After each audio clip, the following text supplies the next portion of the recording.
Hello sir, నేను మీకు చాలా పెద్ద ఫ్యాన్ని. ఎలాగున్నావు తమ్ముడు? వాలంటీర్ తమ్ముడు. ఏంటండి, ఏం కావాలి? మా సైకిల్ ఎక్కితే నీకు 10,000 ఇస్తాము. నాకు అర్థం కాలేదండి. పోనీ 15,000 తీసుకో. దేనికండి? ఏమీ లేదు తమ్ముడు, నువ్వు 50 ఇల్లు తిరుగుతావు కదా, వాళ్ళతో చెప్పి మాకు ఓటు వేయిస్తే ఇంటికి 10,000 ఇస్తాము.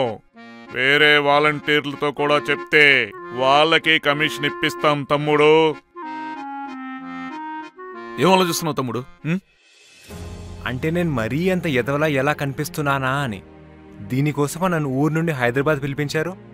ఆ జీతంతో ఏం సరిపోతుంది తమ్ముడు, మాకు హెల్ప్ చేస్తే డబ్బులు ఇస్తాం. ఇలాంటివి చేసే ఇంకా అపోజిషన్లో ఉన్నారు. సార్, మేము చేస్తుంది జీతం కోసం కాదు సార్, జనం కోసం. అయినా వాలంటీర్లు అందరినీ పెద్ద పెద్ద మీటింగ్లు పెట్టి మరీ తిట్టారు కదా, ఇప్పుడు మేం కావాలా? ఈయనైతే ఏకంగా మేము ఆడవాళ్ళని అమ్మేస్తున్నామన్నాడు.